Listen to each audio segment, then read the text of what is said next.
ഞാനിപ്പോൾ ഉള്ളത് നമ്മുടെ ദുബായ് ഫ്രെയിമിൻ്റെ അടുത്താണ്. എൻ്റെ ബാക്കിൽ കാണുന്ന ഫ്രെയിം നമ്മൾ ബൈക്കൊന്നും എടുക്കാണ്ട് നമ്മൾ ശരിക്കും കുറച്ച് നടക്കാനുള്ള ദൂരമുള്ള കരാമേന്ന് ഇവിടെ വരെ നടക്കാനുള്ള ദൂരമുള്ള അപ്പോൾ നടന്നിട്ടാണ് നമ്മളിവിടെ എത്തിയുള്ളത്. അപ്പോൾ ഇത് നമുക്ക് നമുക്ക് നമ്മുടെ ഫ്രെയിമിൻ്റെ കാഴ്ചകളൊക്കെ കാണാം.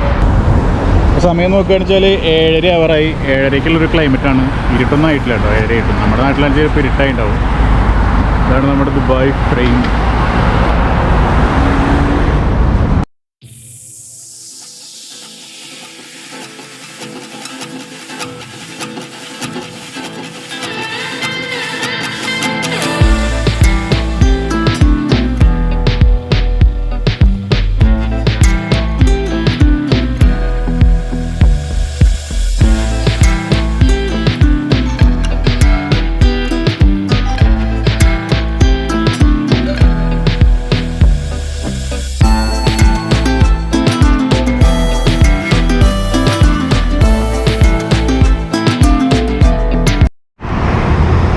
അങ്ങനെ ഫ്രെയിം ഇത് ലൈറ്റൊക്കെ ഇട്ടു, ഇരുട്ടായി. റോഡ് മുറിഞ്ഞ് കിടക്കാൻ വേണ്ടിയിട്ടുള്ളൊരു ബ്രിഡ്ജാണിത്. ആ ബ്രിഡ്ജിൻ്റെ മുകളിലാണ് ഇപ്പോൾ നമ്മൾ നിൽക്കുന്നത്. നമ്മുടെ ഹൈവേ ആണ് പോണത്.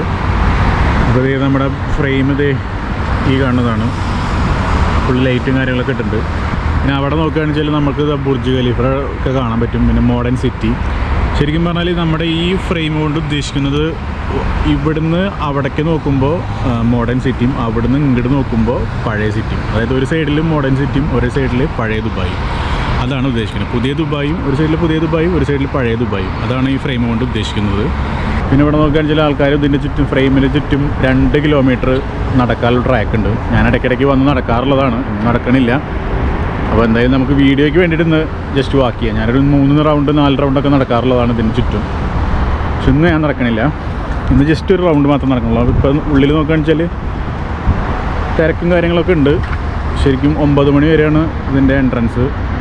8 to രാവിലെ 8 മണി തൊട്ട് 9 മണി വരെ. 50 ദിർഹംസാണ് ഇതിൻ്റെ എൻട്രി ഫീസ് കേട്ടോ.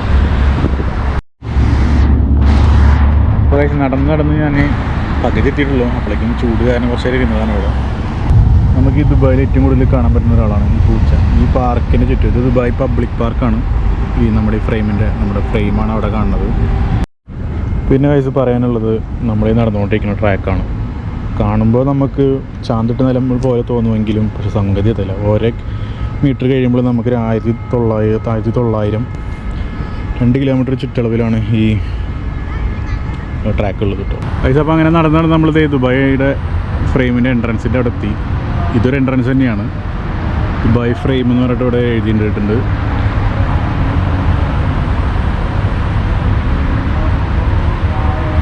ഇവിടെ നോക്കുക വെച്ചാൽ നമ്മുടെ ലിഫ്റ്റ് മുകളിലേക്ക് പോകുന്ന കളറാണ്. ഒരു വയലറ്റ്, ഒരു ഗ്രീനായി. ഇപ്പോൾ ആ ഒരു കളറിൽ മുകളിലേക്ക് പോകുന്നത് ലിഫ്റ്റാണ്. ഞാൻ ഇതിൻ്റെ ഉള്ളിലേക്ക് പോകാമെന്നാണ് വിചാരിച്ചിട്ടുണ്ടായിരുന്നത്. പക്ഷേ അതിൻ്റെ ഉള്ളിൽ നോക്കിയപ്പോൾ നല്ല തിരക്കാണ്. കാരണം ഞാൻ വിശർത്തിട്ടുമുണ്ട്. വിശർത്തിട്ട് അതിൻ്റെ ഉള്ളിൽ കയറൽ കുറച്ച് ചടങ്ങായതുകൊണ്ട് ഞാൻ കയറിയില്ല. എന്തായാലും നമ്മൾ ദുബായ് വിടുന്നതിനുള്ളിൽ നമ്മൾ എന്തായാലും ഫ്രെയിമിൻ്റെ ഉള്ളിൽ കയറും.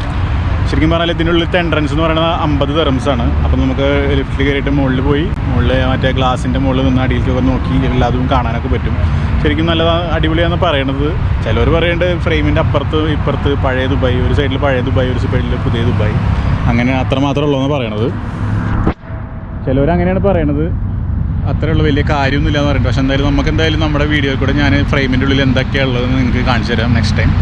ഇപ്പോൾ എന്തായാലും നമ്മൾ ഉള്ളിൽ കയറില്ല. കാരണം വിശർത്ത് കുളിച്ചിട്ടാണ് നിൽക്കുന്നത്. അപ്പോൾ തന്നെ നമുക്ക് അതിൻ്റെ ഉള്ളിൽ കയറുമ്പോൾ ആ ഒരു വിശർപ്പിൻ്റെ മണമുണ്ടാവും. അപ്പോൾ അതുകൊണ്ടാണ് ഞാൻ കയറാത്തത്. ചില ദിവസങ്ങളിൽ ഇത് റെഡ് കളറായിരിക്കും കേട്ടോ. ഞാൻ ഈ ഫോട്ടോയിൽ കാണുന്ന പോലെയാണ് ചില ദിവസം ഉണ്ടാവുക. റെഡ് കളറിലാണ് ചില ദിവസത്തിൽ ലൈറ്റിംഗ് ഉണ്ടാവുക. ഇന്ന് നമുക്ക് ഗോൾഡ് കളറിൽ തന്നെയാണ്. അത് ഒരു യെല്ലോ കളറിൽ തന്നെയാണ് ഇന്നത്തെ ഫ്രെയിമിൻ്റെ ലൈറ്റ്. നമ്മളിപ്പോൾ ഫ്രെയിമിൻ്റെ തൊട്ടടുത്താണ് നിൽക്കുന്നത്. ഇതാണ് ഫ്രെയിമിൻ്റെ അടുത്തുനിന്നുള്ളൊരു വ്യൂ. ഞാൻ ഗ്ലാസിൻ്റെ ഇതെന്ന് പറഞ്ഞത് ഈ സംഭവങ്ങളാണ് കേട്ടോ. നമുക്ക് അടിയിൽ കൂടെ നോക്കാൻ പറ്റും. അതിന് മുകളിൽ കൂടെ നടക്കാനൊക്കെ പറ്റും നമുക്ക്. ശരിക്കും ഇതാണ് ഒരു വീതി ഫ്രെയിമിൻ്റെ. നമ്മൾ ഗോപ്പലർ സൂം ചെയ്യാൻ പറ്റില്ല, അത്ര വീതി ഉണ്ട്. നമുക്ക് കണ്ടില്ല, നല്ല ലോങ് എന്ന് കാണുമ്പോൾ അത്ര വലിയ വീതിയും തോന്നില്ല, പക്ഷേ നല്ല വീതി ഉണ്ട് ഫ്രെയിമിൻ്റെ സൈഡ് കാണാൻ. അപ്പോൾ എങ്ങനെയുണ്ട് നമ്മുടെ ഫ്രെയിമിൻ്റെ ഒരു അടിയിൽ നിന്നുള്ളൊരു വ്യൂ കണ്ടില്ല. നടന്ന് ആകെ വിശർത്തിട്ടാണ്. എൻ്റെ മുഖം കണ്ടില്ല, ഫുള്ള് വിശർപ്പാണ്. കാരണം ചൂട് കാരനാണ്. ഇവിടെ ഏറ്റവും കൂടുതൽ കാണുന്നത് നമുക്ക് ഇങ്ങനത്തെ പൂച്ചകളാണ്. അവിടെ ഇവിടെയൊക്കെ ആയിട്ട് ഒരേ കാറിൻ്റെ മുകളിലൊക്കെ കാണാം നമുക്ക് ഇങ്ങനത്തെ പൂച്ചകളെ. എന്താ കിടത്തല്ലേ.